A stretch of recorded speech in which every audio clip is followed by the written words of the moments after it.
That pesky Wario is up to no good again and has taken over the once peaceful woods that sit near the Mushroom Kingdom with his nasty minions. Mario seems to be missing this time around, so it's up to Toad to stop Wario from harassing the inhabitants of the woodlands he's now calling Wario's Woods. Wario's Woods sits in the puzzle game genre along with other Nintendo character-based puzzle games like Yoshi and Yoshi's Cookie. Players directly control Toad and utilize him to pick up colored bombs to blow up colored matched monsters to complete levels.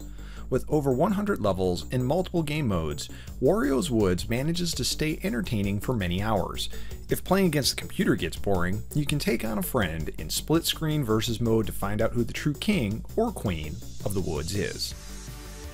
As soon as you turn on the game, you are greeted to a vivid title screen with lots of cute animations and a very catchy title theme song. While it certainly isn't anything groundbreaking, the game does feature story cutscenes after completing several levels featuring Toad and Wario. The music in this game, while short, is exceptionally appealing and very melodic. Most puzzle games have a very basic concept to them that generally stand the test of time, and Wario's Woods provides enough of a twist on the genre to make it unique. Wario's Woods was also developed for the SNES and is often dubbed the definitive version to play. Due to the NES market coming to a close in 1995, the NES version is harder to track down and it's more expensive than its SNES counterpart. As 1995 came to a close, Nintendo offered Wario's Woods as the swan song for gamers who were still in the 8-bit NES game market. By the beginning of 1995 though, the NES retail market support shrank drastically, making it challenging to purchase the NES's final few games. The 16-bit console generation had already been underway for a few years at this point, and it came with a highly competitive war between Nintendo and Sega. Players now had the choice of the Super Nintendo or Genesis for their home entertainment, and Sega made it clear that they would do anything to knock Nintendo out of the top spot to be the king of consoles. By the time Wario's Woods came out, my focus on the NES was greatly diminished, and by no means was a puzzle game going to change my current console focus, which was on the SNES.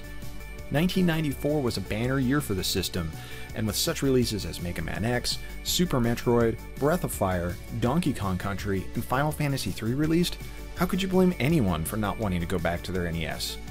2 years prior though, my feelings were very different as I realized that the beloved Nintendo Entertainment System was being put into the pasture. As of 1992, my love for Nintendo and specifically the NES was solid despite my desire to get a Super Nintendo and own a copy of Street Fighter II. Nintendo Power was still reviewing games for the 8-bit console in their magazine, and a few of them, like Felix the Cat or Teenage Mutant Ninja Turtles 3, made the cover over 16-bit SNES games.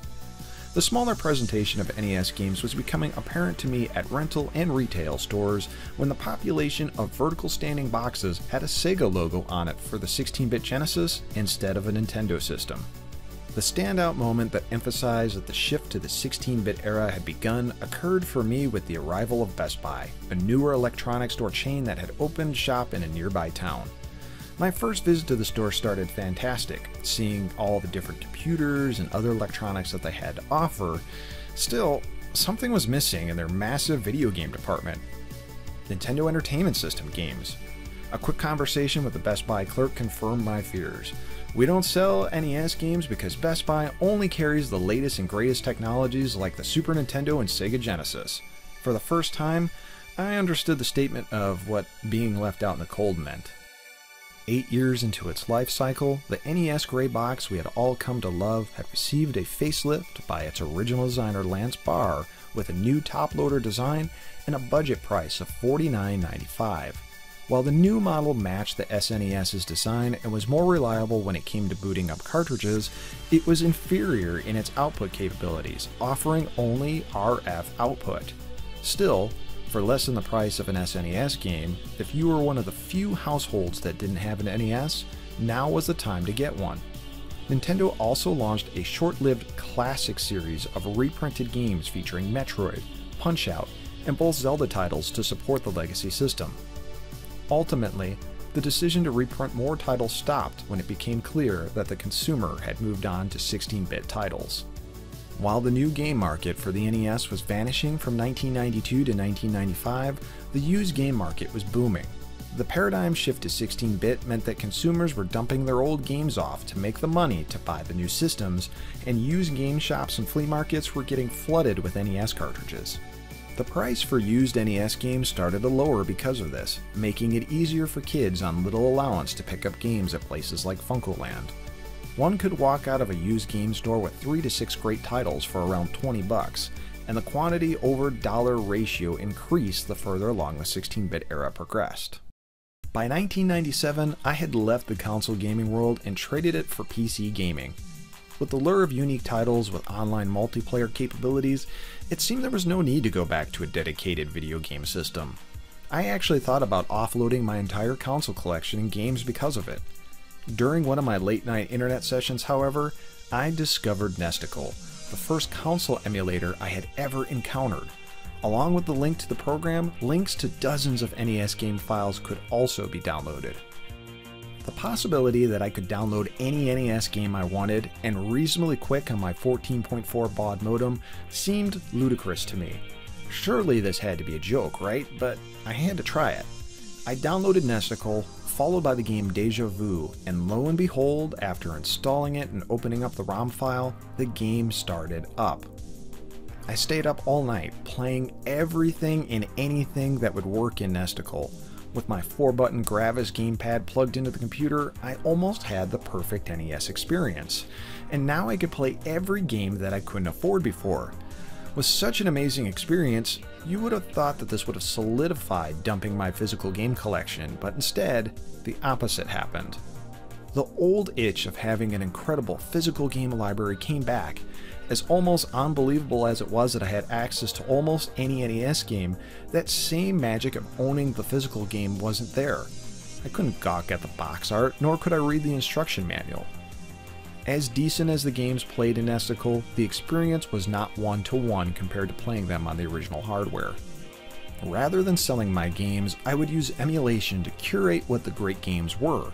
In turn, this would lead me to purchase the physical cartridge version of the games. Funkoland once again got a lot of my money that year, but I formed a fantastic NES library for pennies on the dollar in exchange. I continue to follow this process today. Games I enjoy via flashcards typically end up in my physical collection one way or another.